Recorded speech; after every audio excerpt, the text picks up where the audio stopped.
थुङ्गा फुलका हामी एउटै माला नेपाली सार्वभौम भई फैलिएका मेची महाकाली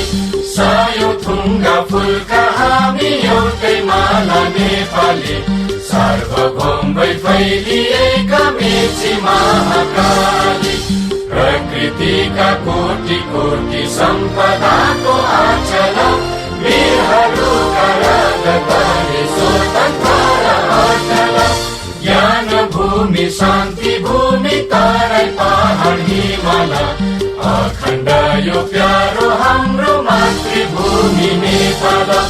बहु जाति भाषा धर्म संस्कृति छन् विशाल